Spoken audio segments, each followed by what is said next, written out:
Welcome. This video is a follow-up on my Sega System 16 multi-install video that I posted about 2 weeks ago. I acquired a OLED automatic game switcher that's made by Frank FJS on the Arcade Projects forum. And basically, instead of having to use dip switches and having to consult a dip switch chart in order to change games, this puts up a nice little display list of the games on an OLED screen. You cycle through the games with the up and down button and then hit the red reset button to launch the game. Frank has some nice add-ons for it too. You can plug, if you order the right kit, you can get a remote board that plugs in here if you want to run a second set of controls outside of your cabinet.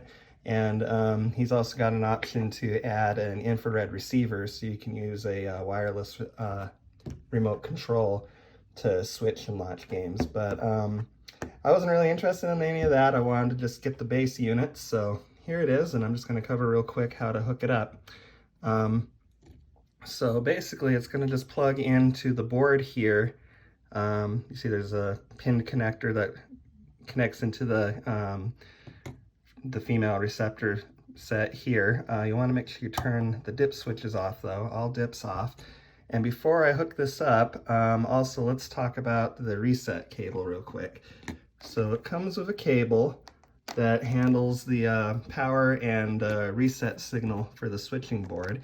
And you just need to make sure you orient it the same way. Or sorry, you need to make sure you orient it the correct way.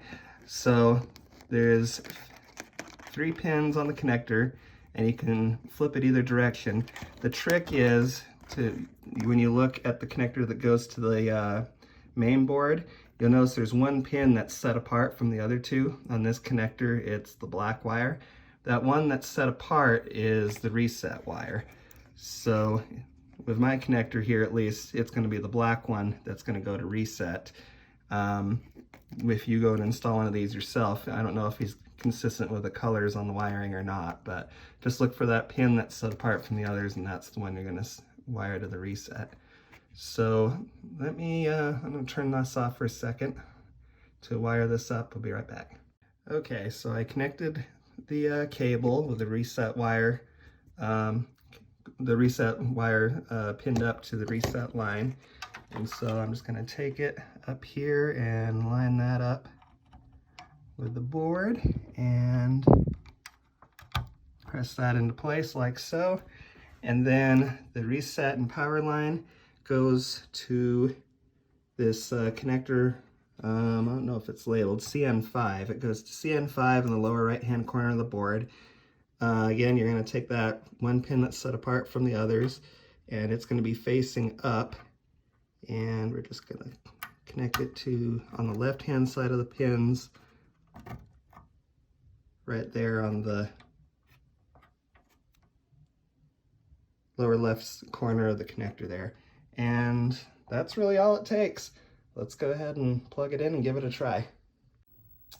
All right, I got my super gun hooked up, so now I'm just going to go ahead and power on.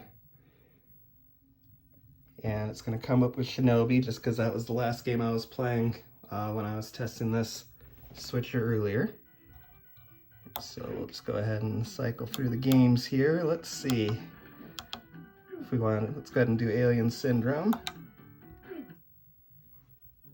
And there we go. Yeah. So anyway, pretty neat little switcher. I really like how he's got little OLED graphics for each of the game titles on here. He also has the ones that he's shipping as of when this video is being filmed, also has a method that you can trigger in attract mode, so it cycles through the games like every 30 seconds. Mine doesn't have that, but that's okay. But anyway, that's a nice little bonus feature for people that want it. But yep, pretty straightforward. Anyway, hope this video has been useful, and we'll see you next project.